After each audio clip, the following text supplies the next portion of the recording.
यीशु ही प्रभु है। कोई भी उस तरह नहीं बोलता जैसे वह बोलता है।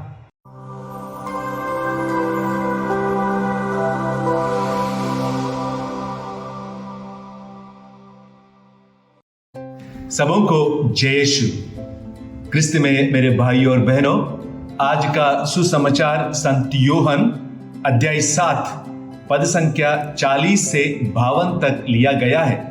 मैं उसमें से कुछ पंक्तियां आपके लिए पढ़ना चाहता हूं। कुछ लोग ईसा को गिरफ्तार करना चाहते थे, किंतु किसी ने उन पर हाथ नहीं डाला। जब प्यादे महायाजकों और फारिजियों के पास लौटे तो उन्होंने उनसे पूछा, उसे क्यों नहीं लाए? प्यादों ने उत्तर दिया, जैसा वह मनुष्य बोलता है वैसा कभी कोई नहीं बोला। मेरे भाई और बहनों, यीशु को गिरफ्तार करने के लिए अधिकारियों ने प्यादों को भेजा, सैनिकों को भेजा, लेकिन बिना उन्हें पकड़े लौट आए और कहने लगे, जैसा वह मनुष्य बोलता है वैसा कभी कोई नहीं बोला। यहां पर हमें यह नहीं बताया गया है कि यीशु ने क्या कहा और कौन सी शिक्षा दी, लेकिन उन्होंने जो कहा था उसका गहरा परिणाम, उसका गहरा प्रभाव का उल्लेख किया गया है। यहां पर प्रभु यीशु की शिक्षाओं की विशिष्टता और उन लोगों पर उनके गहरे प्रभाव को दर्शाती है जिन्होंने उनका अनुभव किया। यीशु के बोलने के तरीके से अधिकारी चकित रह गए। उनकी शिक्षा, उनके शब्द साधारण नहीं थे।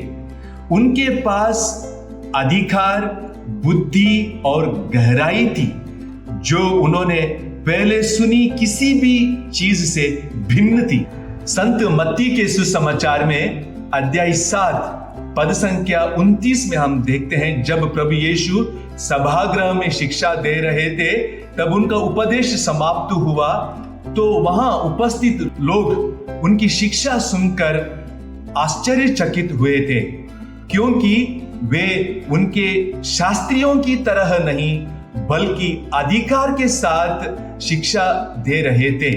उसी तरह से संत लूकस के सुसमाचार अध्याय 4 पद संख्या 20 में हम पाते हैं, जब प्रभु यीशु सभागृह में शिक्षा दे रहे थे वहां उपस्थित लोगों की आंखें उन पर टिकी हुई थी और पद संख्या 22 में हम देखते हैं, सब उसकी प्रशंसा करते रहे।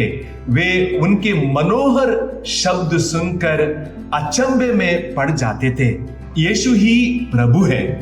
कोई भी उस तरह नहीं बोलता जैसे वह बोलता है। केवल उन्हीं के पास अनंत जीवन के संदेश है, अनंत जीवन के शब्द है। संत यूहन्ना अध्याय 6 पद संख्या 68। मेरे भाई और बहनों, जिस प्रकार कई लोग प्रभु यीशु के पास जाकर उनके शिक्षा से अपने जीवन में बदलाव लाया, ठीक उसी तरह से हम सब प्रभु यीशु के पास जाएं, उनके शिक्षा को ध्यान से सुने, उनके बतलाए मार्ग पर चलकर एक नया जीवन पाए। आमीन।